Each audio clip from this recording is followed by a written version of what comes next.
Paz do Senhor Jesus, meus queridos e amados irmãos, nós estamos juntos para o comentário da lição número 13 da classe dos adultos, da nossa escola bíblica dominical, lição do dia 24 de setembro de 2017, sobre o assunto que é a família e a sua natureza.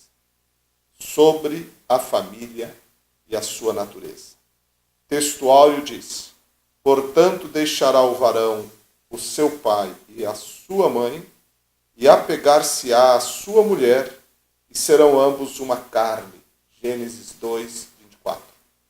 A verdade prática diz que o casamento foi instituído por Deus e ratificado por nosso Senhor Jesus Cristo, como união entre um homem e uma mulher nascidos macho e fêmea. Esse é o assunto, então, da última lição desse trimestre, dessa revista que nós tratamos sobre a razão da nossa fé.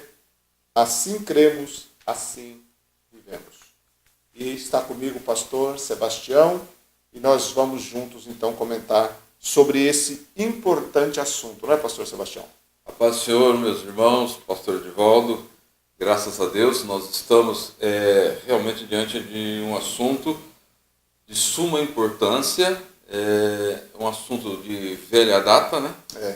Que principia-se com a criação do homem, mas que ele é muito atual, principalmente dentro do contexto que nós estamos vivendo, em que o sistema vem contestando muito a razão da nossa fé, a maneira que nós cremos, que temos como base a Bíblia Sagrada, a Sagrada Escritura, e tendo a Bíblia como regra de fé, necessariamente nós temos o autor da Bíblia como o Senhor das nossas vidas, que é Deus que estabelece as regras para uma sociedade saudável.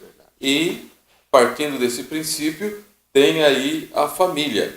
Então, é muito importante nós conhecermos qual é o pensamento correto de Deus sobre a família e a sua natureza, né? A sua natureza, para que as pessoas ou que o sistema não venha desvirtuar a família dentro da perspectiva bíblica e da visão de Deus, né, pastor? Exato. E interessante, irmão Sebastião, porque o primeiro tópico da lição vai lá na origem, na criação do homem e da mulher. É interessante porque a Bíblia ela começa dando uma descrição, narrando a criação de Deus, como ele criou todas as coisas, e também dando a informação para nós da criação da humanidade, na pessoa dos nossos pais, que foram Adão e Eva. E lá em Gênesis 1 e 27, diz: e criou Deus o homem, à sua imagem, a imagem de Deus o criou, macho e fêmea os criou. Então, o padrão da criação já foi estabelecido por Deus, ou seja, macho e fêmea. E é muito interessante que dentro da narrativa da criação existem duas palavrinhas no ato da criação. Diz que Deus criou o homem, macho e fêmea, e depois diz que Deus os fez. E quando nessa questão, quando Deus está modulando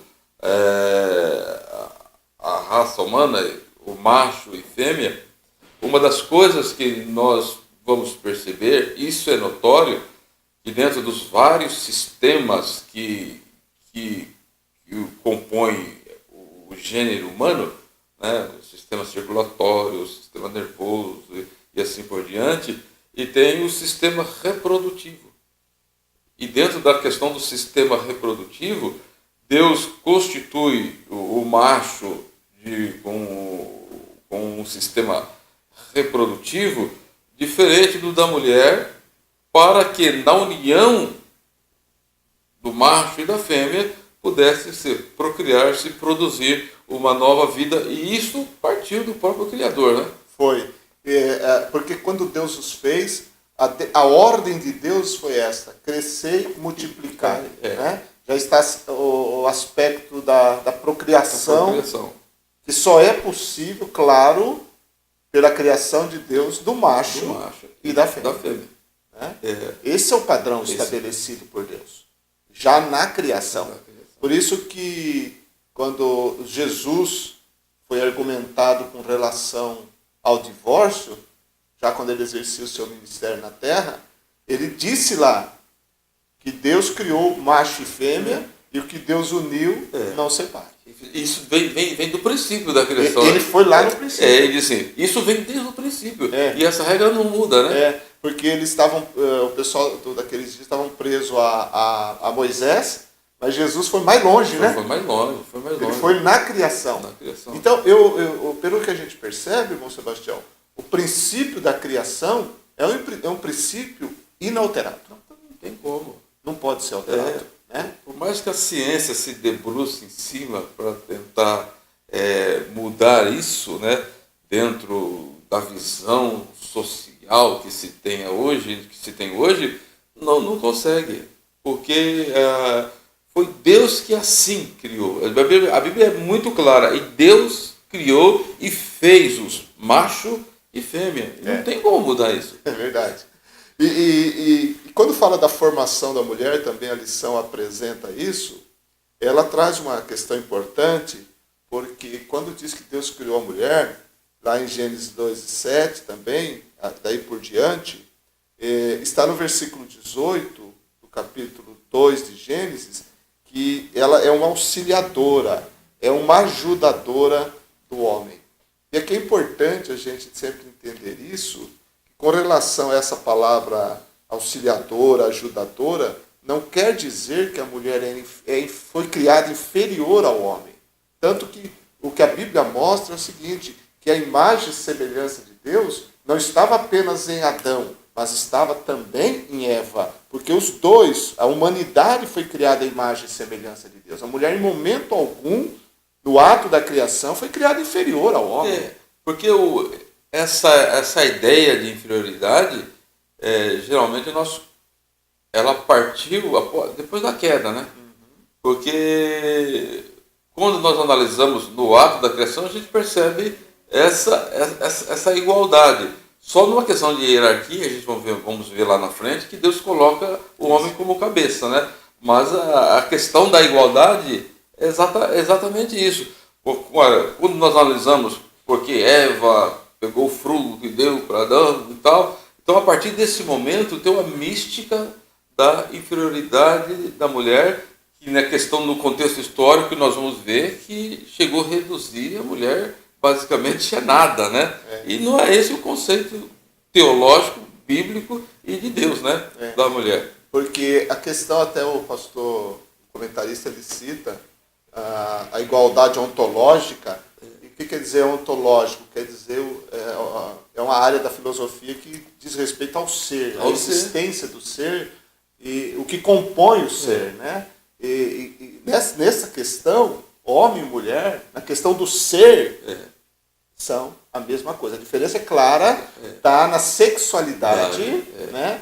E no governo. No governo. Na questão governamental, é claro que a gente vê que o próprio apóstolo Paulo fala que existe, como você usou a palavra, hierarquia, no sentido não de superioridade, mas no sentido de governo, direção, que Deus deu ao homem esse aspecto. Não é? Inclusive, uma das coisas que a gente percebe, tanto na visão de Paulo e do próprio Deus, que quando a espécie caiu, Adão e Eva pecaram, Deus ele tratou individualmente com cada um. Exato. Falou, Adão, você é responsável, Eva, você é responsável. E quando Paulo, também na questão da teologia, que ele trata da salvação e assim por diante, ele vai dizer que todos são iguais. Deus trata com equidade a todos. Exato. Né? Então todos são responsáveis. Só que nós precisamos tomar o cuidado dentro dessas questões do plano de Deus, como nós nos encaixamos. Né? Porque além da palavra auxiliadora que aparece em Gênesis, e farei uma adjutora que esteja como diante dele. Aí dá justamente essa questão de igualdade mesmo, porque como diante dele está falando justamente desse aspecto de igualdade. É igual, é adequado. Porque esse conceito repete-se no Novo Testamento quando diz que em Cristo Jesus não há macho, não há fêmea, não há servo, não há livre. Quer dizer, né? Plena igualdade. Plena igualdade. Então é por isso que, inclusive, há uma tradução que diz assim, a altura de. A altura de. A altura de. Então, quer dizer, pode tratar de forma igual, entendeu? Que não há problema nenhum, né? Agora, no relacionamento conjugal, existem os papéis de cada um, e isso também não tem como alterar pela própria constituição que Deus fez o homem e fez a mulher. Né? O apóstolo Pedro quando fala da mulher, diz que o marido deve honrar a mulher como vaso mais frágil. E no casamento, qualquer pessoa casada, ela vai observar que, via de regra, a mulher ela se sente protegida pelo marido. Não é ela que dá o sentido de proteção ao marido. É o marido que dá, ele, marido, sente que ele tem esse dever, e a mulher, ela naturalmente, ela recebe isso, não como uma imposição, mas ela se sente bem nesse papel de protegida pelo marido. Por isso que quando o apóstolo Pedro ele disse que Sara chamava Abraão de senhor, ali não quer dizer assim, ele é meu dono, não, quer dizer, eu tenho nele toda a proteção necessária, todo o cuidado, porque Deus coloca o homem como provisor, aquele que vai providenciar todas as coisas do lar. E esta é a segurança que ela sente. E agora, quando Deus ele trata do plano da redenção, e é interessante que ele diz a Abraão, você vai ser pai de nações. E ele dirige a Sara e diz que ela será mãe de nações. Então você percebe que em momento nenhum Deus diminuiu Sara. Deus considerava Sara o seu papel, a fidelidade que ela tinha para com Deus em primeira instância e para com o seu marido.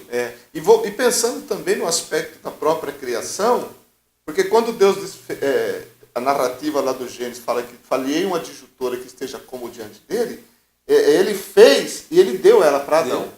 Aí já tem esse aspecto. A partir do momento que eu recebo, eu tenho que cuidar. Tem que cuidar. Então, na própria criação, já há esse relacionamento, embora não seja explícito, mas implícito está ali o cuidado daquilo que Deus deu para o homem, não é? A mulher. E esse relacionamento entre um homem e uma mulher só pode ocorrer dentro do casamento, que aí a gente entra na família, que é o ponto 2 da lição. Porque a família diz que é a mais antiga instituição da face da terra. E é mesmo, né, irmão Sebastião? Porque o casamento, né? A família começa com o casamento. E ali no Gênesis, no livro de Gênesis, a gente tem a narrativa muito simples, mas da instituição da Sagrada Família. A família, que é uma instituição sagrada, que começa com o casamento. E você falar um pouquinho sobre o casamento, assim, a união desse homem, dessa mulher, o macho e a fêmea. Quando nós olhamos para essa questão da unidade do casamento, uma das coisas no próprio ato da criação, como o homem ele foi formado primeiro e depois a mulher formada num segundo momento, Adão ele teve a necessidade o quê? De companheirismo. E foi exatamente nesse momento que Deus preenche a vida de Adão, do homem, do macho, com a fêmea. E aí Deus os une. E dentro dessa união, além da proposta de um cuidar do outro e de amar, tem a questão que da intimidade. E a intimidade aí, além de ter a proposta da procriação, da perpetuação da raça humana, tem o quê? Tem os laços do afeto, do companheirismo, do cuidado mútuo um do outro. E é exatamente isso que Deus fez. E o que eu acho muito interessante é que Deus ele prepara o Jardim do Éden como o primeiro lar, aonde eles poderiam desenvolver toda a relação, pastor. Eu acho isso é fantástico. E era um lugar ambientado, salutar, aonde todas as atividades do casamento, do lar, da família, poderiam ser desenvolvidas ali. Já estava tudo ali, né? Tudo pronto. Estava tudo pronto, porque é interessante que a palavra lar vem de lareira, vem de aconchego, vem de calor, vem de proximidade. Porque tem muita gente que confunde lar com casa. E não tem nada a ver. Alguém pode ter uma grande casa, mas não tem um lar. Não tem um lar. Porque o lar é a vivência, é o ambiente. E você pôs de forma muito correta que Deus próprio preparou, né? Aquele ambiente de lar, o primeiro casal, né? E poder desenvolver todas as implicações do casamento, né? E é por isso que só temos os dois representantes ali, mas ele disse que nesse ato o homem deve deixar pai e mãe e unir-se à sua mulher. A instituição já estava ali prevista para a humanidade durante toda a sua existência. Deus estabelece os princípios. E princípios não podem ser removidos, não podem ser mexidos. É como nós temos na nossa Constituição os princípios básicos que regem a nossa Constituição. E esses princípios não podem ser mexidos. E o grande problema que nós vivemos hoje, e lá na frente vai ter, é que grande parte da população brasileira quer mexer nesses princípios fundamentais da Constituição para poder dar vazão àquilo que eles pensam que é certo. Exatamente. E agora, a grande questão é o que de fato é certo. Né?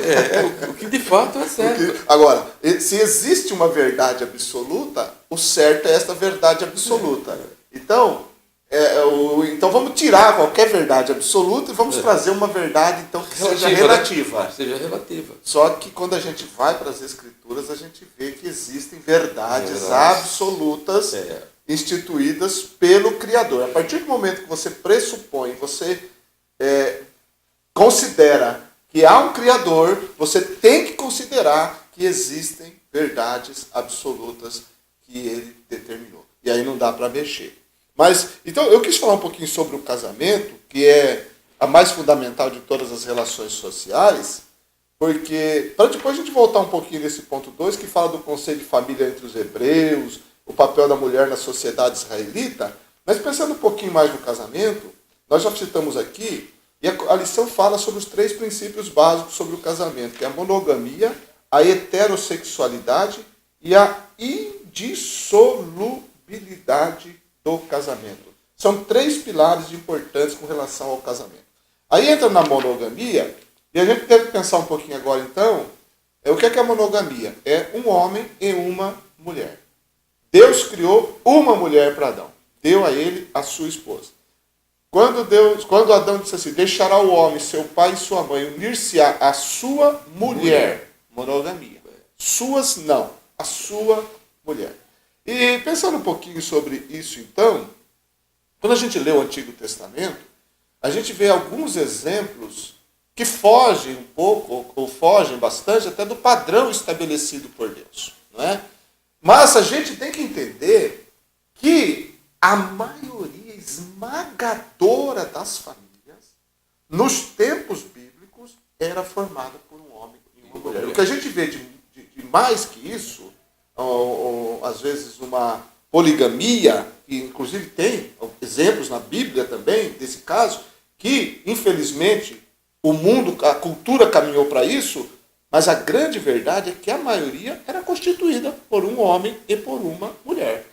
E uma das coisas que nós devemos pensar na questão da Bíblia, que é tanto lá em Gênesis, o que levou ao dilúvio, ao juízo de Deus, foi o quê? O pensamento mau do homem. E quando a família de Noé sai da arca, quando Deus faz o concerto, uma aliança com Noé, Deus frisa também que o homem ele é continuamente mau no seu coração. E essa maldade, ela leva sempre o homem a afrontar os princípios estabelecidos por Deus. E é por isso que lá em Provérbios, Salomão, ele diz que nós nunca podemos remover os marcos antigos, porque isso traz dificuldade. E quando nós olhamos para as famílias dentro do contexto bíblico, que eram adeptos da poligamia, as dificuldades que tiveram, pastor. Exato. Foram famílias que não viveram bem. A gente pega Davi, o próprio Abraão teve dificuldades. Jacó teve dificuldades tremendas, inclusive com os filhos, que eram oriundos de mulheres diferentes, e eles se chocavam, porque eles achavam que, como os filhos de Raquel eram mais protegidos, porque Jacó amava mais a Raquel do que as outras. Então, é caçar sarna para se coçar, né? Saiu do padrão estabelecido por Deus, vai ter problema. Vai ter problema. E é o que a gente vê, né? É o que nós vemos. Todos esses casos. Salomão. Salomão foi um problema seríssimo, né? E hoje nós temos, dentro aqui no Brasil, um fenômeno com a aprovação da lei do divórcio, a facilidade que as pessoas têm de casar uma, duas, três vezes, e a gente percebe a angústia que essas pessoas elas vivem, porque ela tem que administrar na questão familiar, filhos do primeiro, do segundo, do terceiro casamento. E isso não é fácil, pastor. Verdade. E a gente vê pessoas, até mesmo dentro do contexto da igreja, pessoas se agonizando, porque tem que administrar essa questão, porque não é algo que Deus estabeleceu. Porque lá no livro de Eclesiastes, que Deus criou um homem perfeito, mas ele procurou muitas coisas para si. Tudo a gente sabe consequência da entrada do pecado no mundo. Quer dizer, se o pecado não tivesse entrado, a história seria outra. Mas entrou e trouxe tudo isso. E Deus teve que agir no meio de tudo isso. Deus teve que implantar o seu projeto para trazer a redenção da humanidade. E uma das coisas que a gente percebe, que um casamento monogâmico, ele traz muito mais alegria, muito mais felicidade, muito mais tranquilidade, tanto na questão espiritual, na administração dos bens, né? Muito mais tranquilidade. Então, é muito melhor seguir a orientação de Deus, né? Orientação, o princípio bíblico, casamento é monogâmico. E interessante que nesse aspecto também, ele fica um pouquinho sobre a mulher na sociedade israelita, e é interessante porque o papel da mulher era muito importante, predominante, porque aquela sociedade basicamente rural, né, da agricultura, da pecuária, e como a mulher era importante para a família, para o seio, para o núcleo familiar, porque ela ajudava na própria manutenção do lar. Na verdade, é uma lutadora a mulher, né? Como sempre foi na história, né? E a Bíblia reserva quase um capítulo todo, né? Lá em Provérbios, para destacar esse papel da mulher virtuosa, ou seja, a mulher que conhece o seu verdadeiro papel, tanto dentro da família como dentro da sociedade, né? Então ele descreve o labor, o cuidado, a economia, a administração dos bens, e a Bíblia diz que ela traz paz ao seu marido, né? O coração Está confiado, tranquilo. Tranquilo. Ele sabe, falou, olha, a mulher que eu tenho, ela me traz tranquilidade, ela me traz paz para a minha vida. Que bênção é o papel da mulher. E nos dias de hoje, a mulher que se propõe a viver os princípios da palavra de Deus, ela de fato é uma bênção. Por isso que diz que a mulher virtuosa, a boa mulher, é uma herança, um presente de Deus para o homem, né? E ele deve valorizar essa dádiva, cuidar, zelar. Porque quando Pedro fala vaso frágil, não é que ela não tem força, não tem. Né, não tem mulher, na verdade, tem uma força extraordinária. Eu vou dizer para você que em muitos casos ela é muito mais forte que o homem. Porque dentro dessa própria Constituição, né, o pastor Antônio Gilberto ele coloca com muita propriedade essa questão. Ele diz que o homem ele age muito mais pela razão e a mulher é muito mais emoção. E quando você coloca emoção, sentimento, você sofre mais. Você somatiza muito mais as questões. E a mulher, nesse sentido, ela é muito mais emotiva, né? E o homem é muito mais calculista, muito mais racional. É dentro desse aspecto que entre aspas, que está a fragilidade da mulher.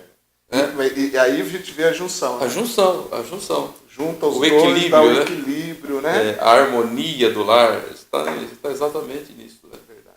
Aí ele fala um outro aspecto também, além da monogamia, voltando aqui para o casamento, ele fala a heterossexualidade, ou seja, um macho e fêmea.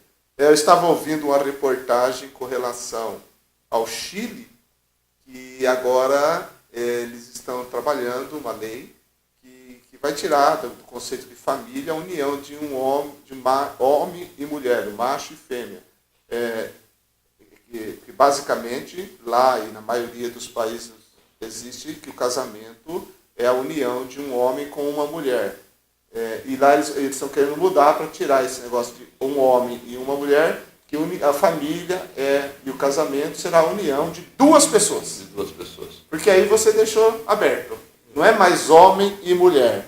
É duas pessoas. Não importa se são dois homens, não importa se são duas mulheres. Só que isso está fora completamente do que aquilo que foi estabelecido pelo Criador com relação à heterossexualidade. Casamento, à luz da Bíblia, é um homem com uma mulher. O que foge disso, segundo os olhos do Criador, das Escrituras Sagradas, não é casamento. É quebrar as regras.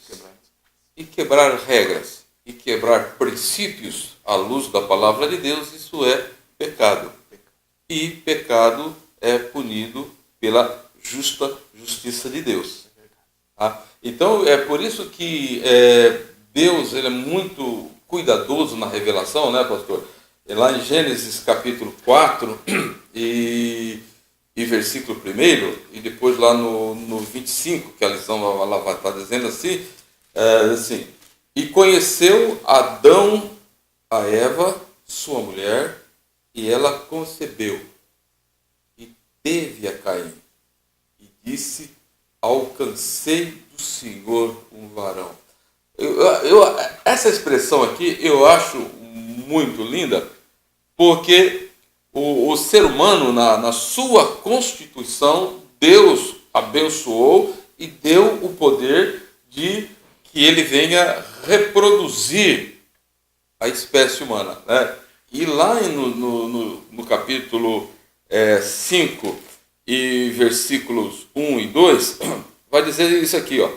E este é o livro das gerações de Adão, do dia em que Deus criou o homem. À sua semelhança o fez. Macho e fêmea os criou e os abençoou, e Deus chamou o seu nome quando foram criados. Versículo 3. E viveu Adão 130 anos e gerou um filho à sua semelhança, conforme a sua imagem, e chamou o seu nome Sete. É somente esta união hétero que dá para acontecer isso aqui. Que Deus que colocou isso, irmão. E não tem como nós fugirmos desta realidade. A natureza é assim, não adianta natureza. Então, negar. é por isso que que o tema da lição vai dizer assim, sobre a família e a sua natureza. Tudo que foge disso não é família. Dá-se o nome do que se quiser, menos de família. Os homens podem fazer as leis que eles acharem por bem fazer, mas não é o que os homens determinam que vai mudar a natureza do que foi estabelecido por Deus. Não muda. Não muda. Então eu acho muito lindo que lá no primeiro livro da Bíblia, Deus, ele coloca essas questões. Adão e Eva coabitaram e geraram. Isso porque ela disse, eu alcancei do Senhor. Esse bebê que eu tenho aqui nas minhas mãos, é pela graça de Deus, é pelo poder de Deus, é pelo aquilo que Deus estabeleceu. E quando você une, quando você aceita, diante da lei de qualquer país, duas pessoas do mesmo sexo, nunca haverá geração natural, descendência e procriação, não vai haver. Nós não veremos um homem grávido. Não veremos. Quer dizer que se concebe o casamento com dois homens, não haverá procriação. Porque o princípio é esse aqui. Eles coabitaram, tiveram a relação sexual e nessa relação gerou-se. Nessa geração. A geração natural. A relação natural. A relação natural. E aí a Bíblia diz, tornou Adão e Eva Adão conhecer sua mulher, o versículo 25 do capítulo 4, ele tornou a conhecer, entendeu? E quando nós pegamos a genealogia de Sete, é muito claro isso, né? Viveu e gerou, e gerou, e gerou, e gerou, e pressupõe em todas essas gerações a união de um homem e uma mulher. Exato. Aí lá em Romanos fala exatamente dessa mudança da ordem natural, por causa do pecado, da impiedade. Diz que eles, lá no capítulo 1, versículo 26, diz que até as suas mulheres trocaram suas relações sexuais naturais por outras contrárias à natureza. É isso que você acabou de ler. Juntou Adão e Eva, tiveram relação sexual natural, deu à luz um filho. Mas por causa do pecado, da impiedade, e por não reconhecer e não considerar Deus em suas vidas, os homens mudaram as coisas, foram para uma relação que não é natural, e que, por não ser natural, não vai ter o resultado que a natural teria. Que resultado vai ter? Nenhum, a não ser a vida distante de Deus. Né? Os prazeres momentâneos, entendeu? E nós não vamos entrar nesse contexto, mas só que a Bíblia é muito clara que tudo isso parte do momento que passaram o quê? A mudar o que era natural. E o grande princípio é que eles começaram assim, tiraram o foco de Deus, né? O versículo 23, ele vai dizer assim, no final do versículo 21 diz que nos seus discursos desvaneceram e o coração insensato se obscureceu. Versículo 22. Dizendo-se sábios se tornaram loucos e mudaram a glória do Deus incorruptível em semelhança de homem. Aí o homem, ele se faz Deus. Ele acha que pode dirigir o destino das suas vidas. E aí a Bíblia diz assim que Deus os entregou. Né? Ele entregou. E eles entram com essa visão humanista, egocêntrica, onde o homem está no centro, eles entram em instituições de Deus, mas tiram Deus e colocam o homem, estabelece os seus próprios conceitos, parâmetros e a sua própria vontade, naquilo que já foi estabelecido por Deus, que é justamente a heterossexualidade. E também um outro aspecto que é muito importante, você já deu um toque nele aí, que é com relação à indissolubilidade do casamento, com essa facilidade que há para dissolver um casamento, né? Dissolve-se com a maior tranquilidade, só que as consequências ficam. Conflitos são tremendos, pastor. E uma das coisas que a gente percebe é que o casamento ele está baseado em uma confissão, né? Em votos declaratórios, em que a pessoa, diante do Criador, ele promete. Ele promete. E eu vejo hoje como que as pessoas elas quebram promessas, né? Com a maior facilidade, elas não conseguem superar os primeiros embates. E às vezes eu fico pensando na questão do Abraão e da Sara, para manter o casamento, não foi fácil, pastor. Porque ela era estéril, ele tinha uma promessa de Deus, e os anos vão se passando, essa aparente promessa não se cumpre, e para administrar isso, essa crise instalada dentro do matrimônio não foi fácil. Porque foi uma crise. Porque ele tinha a promessa de Deus, ele vê os anos passando, ao ponto dela dizer assim, vamos resolver essa questão. Pega aí a Agar, e o filho dela vai ser como se fosse meu. Quando nascer a criança, eu vou tomar essa criança, ele vai ser como se fosse meu, que eu estou te dando, porque eu não lhe posso dar filho, então vamos resolver essa questão. E foi exatamente isso, ela tentou resolver um problema que a agonizava, que ela estava ansiosa e ela não tinha mais como resolver. Então ela procurou resolver da melhor forma possível no pensamento dela. Né? Na mente deles, né? Na mente deles. Estavam resolvendo, né?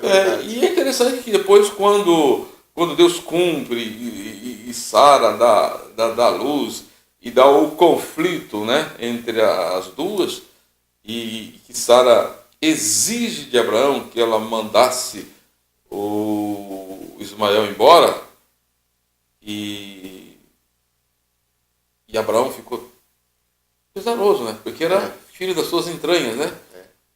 E Deus disse, não, Sara está certa. Ela está certíssima. Eu vou cuidar dele, mas dentro do contexto aqui não adianta. Foi um cuidado de Deus para que a família pudesse viver harmoniosamente também, porque senão não ia ter condições, né? Porque os meninos já estavam entrando em conflito. E o conflito dos meninos estava levando Agar e Sara a entrar em conflito. E Abraão estava no meio desse fogo cruzado. Quer dizer, a crise, como superá-las, né? Como superá-las, né? Dentro do relacionamento. Dentro do relacionamento.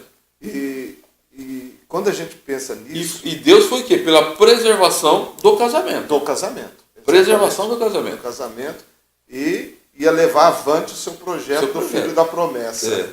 Então, aí a gente chega no último ponto da nossa lição, que é justamente o desafio da igreja, quando ele apresenta a institucionalização da iniquidade, que nós já falamos sobre isso aqui, a inversão de valores também, que nós já falamos, e com esses desafios que existem dentro das igrejas, da igreja hoje, não é apenas o que está acontecendo no mundo, mas o que está acontecendo dentro da igreja. E eu quero pegar uma palavra que você citou aqui há pouco. Você falou que as pessoas elas não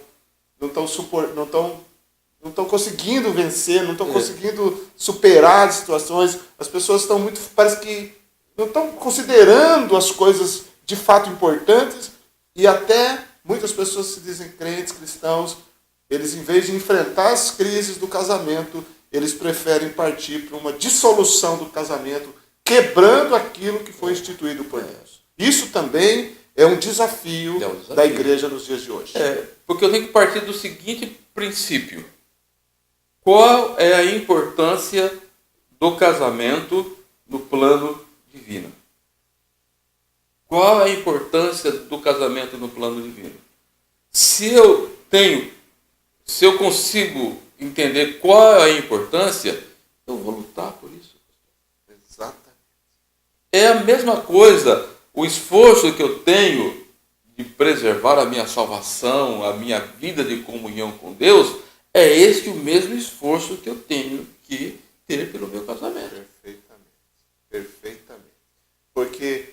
nós falamos, nós vimos juntos aqui, É. Romanos 1, É. que tudo acontece porque desconsiderou Deus. Isso considerou Deus. Então, se eu considero Deus, a palavra de Deus, valorizo Deus na minha vida, eu vou valorizar tudo que é de Deus e, portanto, vou valorizar o meu casamento e não vou fazer a minha vontade daquele momento. Porque crise, dificuldade, todos os casais podem enfrentar. Mas o que é o casamento? Como Deus vê o casamento? Houve algum motivo bíblico para que eu possa dissolver meu casamento? Não houve. Então o dever de um casal cristão é lutar para o seu casamento permanecer de acordo com a vontade de Deus. E mesmo havendo motivo, pastor, mesmo havendo motivo, deve ser reconsiderado. Exato. Porque nós tínhamos motivos de sobra para sermos lançados no inferno. E sem contestação nenhuma. Mas a Bíblia diz de forma bem clara que nós somos salvos sob a paciência de Deus, a longanimidade de Deus. Deus conseguiu sofrer longamente as nossas iniquidades, as nossas maneiras erradas, o nosso comportamento ruim. Deus e o Espírito Santo vem trabalhando, vem nos preparando para nos apresentar de forma santa e imaculada diante de Deus. Então, o casamento ele só deve ser dissolvido, irmãos, em última instância. É por isso que Jesus ele disse: o divórcio foi dado por causa da dureza do coração. Se os homens tivessem um coração mais maleável, mais propício, mais voltado para Deus, não teria divórcio. Por isso que fecha ali só com a questão da infidelidade. Né? E a Bíblia só dá, a própria lição fala que o encerramento, a dissolução do casamento pela infidelidade, ou se houver, no caso de um crente com uma descrente, o descrente quiser sair, só que nesses casos a Bíblia dá direito. Mas eu concordo com você no sentido seguinte: mesmo que haja, por exemplo, um casal cristão, mesmo que haja uma infidelidade conjugal, um deslize por parte de um dos cônjuges, o melhor caminho ainda é o perdão e a reconciliação. Se não tiver jeito, e isso se tornar, infelizmente, uma prática frequente por parte do outro, aí, infelizmente... não tem o que fazer, né? Agora, eu já conheço casos, e acho que todos nós conhecemos, de um casal cristão que, infelizmente, ocorreu ali uma infidelidade por parte de um dos cônjuges. Mas ali teve o perdão. Esse é o melhor caminho. E o casamento continua. Agora, quando há a infidelidade frequente, a falta de compromisso, é nesse caso que a Bíblia abre essa possibilidade. Mas a grande questão é o seguinte: lute pelo casamento, traga perdão para o seu relacionamento e pense o seguinte: eu casei para viver junto para sempre. Né? Até que a morte mesmo, Até que a morte, né? É por isso que lá em 1 Pedro 5,10 diz que Deus é o Deus de toda graça. Né? Toda graça. Tudo o que nós precisarmos para o nosso casamento, Deus tem. Deus tem. Agora, o grande problema é que muitas vezes nós não recorremos ao trono da graça para sermos ajudados em tempo oportuno, né? Exatamente. A Bíblia diz que nós podemos chegar ao trono. Ele é o Deus de toda graça. E Ele está num trono que nós temos acesso pela oração, pela nossa comunhão com Ele, que nós não precisamos de supostos intermediadores. Nós temos nosso sumo sacerdote Jesus, que viveu, que sofreu como nós, e Ele recebe, irmãos. Então, eu acho que nessa questão do casamento, dessas inversões de valores, precisamos tomar muito cuidado, porque quando se inverte valores, você fragiliza o relacionamento. Se você inverteu, se você fragilizou o relacionamento, daí fica fácil para você dizer não, porque você não tem a visão correta de Deus, Porque quando uma pessoa está muito próxima de Deus, pastor, muito próxima de Deus, quando ela enfrenta uma situação dessa, a primeira coisa que ele vai fazer é lançar esse problema diante do Senhor. E eu vi uma explicação muito interessante dessa, lança sobre ele a vossa ansiedade. Diz assim, existem pessoas que estão com a carga tão pesada que ele rola. Ele pega o negócio e rola para o Senhor, porque ela não está conseguindo. Então rola, empurra isso para as mãos de Deus e com certeza Ele vai dar a solução. Ele está interessado em abençoar aquilo que ele instituiu. Instituiu. Né? E a gente tem que acreditar. Ele é o maior interessado, né? Ele é o maior interessado.